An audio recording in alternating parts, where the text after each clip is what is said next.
shooting a living room in a condo or townhome is pretty easy. We only really need 2 to 4 angles.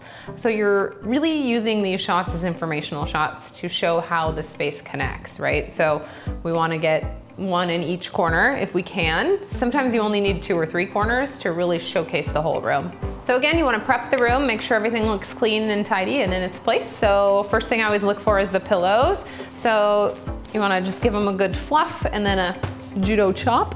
And then we come over and check all the other ones as well. You want to look and make sure that everything's in place. Like we have this little camera doohickey here. And then all the staging looks good, everything looks great. So I leave the TV off, and I don't offer a replacement on the TV screen for my clients, but that is something that you can offer if you'd like, totally up to you. The only time that we actually replace the screen is in a theater room.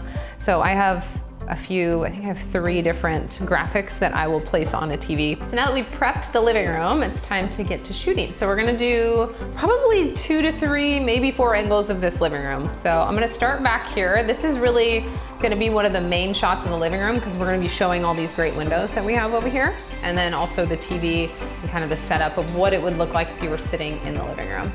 So for this shot, I have the opportunity to get really close to the couch and shoot really wide.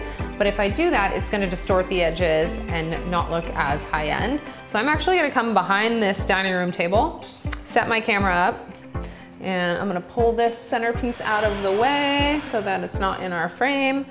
And then I gotta pull the table back just a little bit so it's not in the frame as well. So don't be afraid to move the furniture. It's totally fine to get the shot, just move the furniture around if you need to. So for this shot, we're gonna be able to see all these great windows on the left 2/3 of the frame. And then over here in my rule of thirds on the right, we're gonna have that TV in there. So it's got great framing. On the edges of your frame, you wanna be mindful that the space between the window and like the white negative space of the wall is even spacing as you have on the right-hand side. So I'm showing a little bit of the refrigerator on the right, and I wanna make sure that those are kind of equal spacing so that you have that consistent framing and it just feels balanced. All right, and then we'll come up just a little bit so I can kind of see up and in the living room.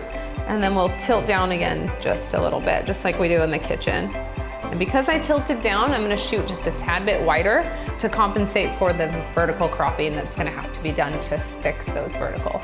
So for this angle, we really wanna show the whole living room and kitchen setup. So as a rule of thumb, you really don't wanna show the back of a couch. It really stops you. When you look at a photo, it kind of like halts you within the frame and doesn't allow your eye to really move through the picture to explore. So as a rule of thumb, you want to avoid the back of the couch. However, with a small townhome or condo like this, you really don't have any way to get around it. So I am just going to shoot wide and show the whole room. This is an informational shot. It's not one of those detail high-end looking shots, but it's going to be great to really explain what's going on in this room. So first thing I notice is this lamp is right in my way. It looks really bad in my frame, so I'm just going to move it out of the shot.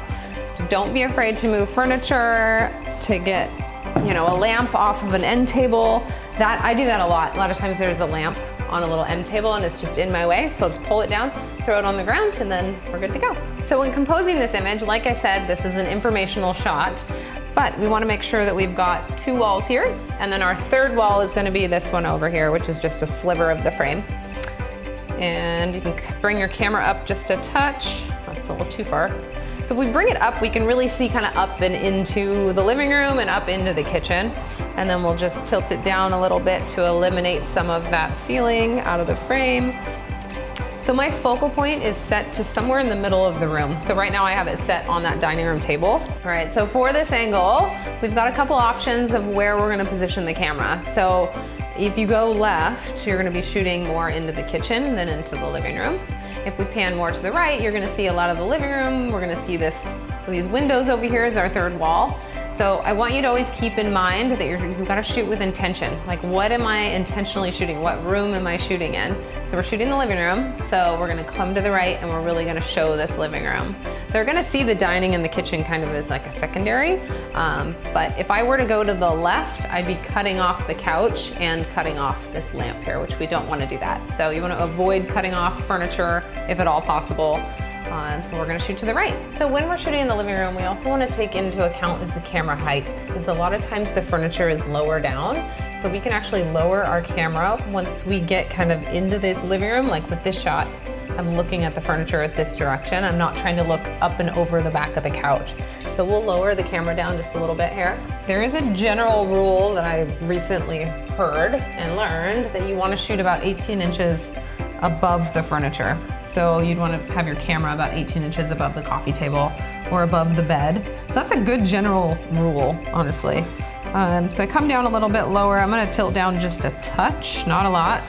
And in this shot, I'm trying to frame it so I can see the edge of the window, like the wall, at least like a foot of the wall is visible.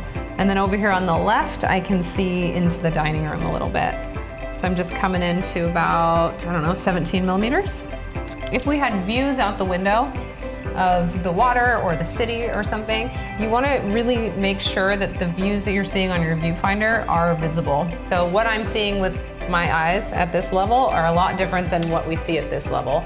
So if there's water out there, you're definitely going to want to bring your camera up and then angle it down a little bit more so that you can really see those views out the windows. So the views are extremely important to real estate agents and to listing the home, so keep that in mind for sure. So we also want to shoot as wide as possible, right? So if you can cram yourself up in the corner as far as possible, that's great. You can also bring in your tripod legs a little bit too if you need to. Especially in these really small spaces, it can be a real challenge. Just know that when you bring your tripod legs in, your camera is going to raise up. So you might need to lower the tripod altogether so that when you pull the legs in, it's not going to be coming up too high.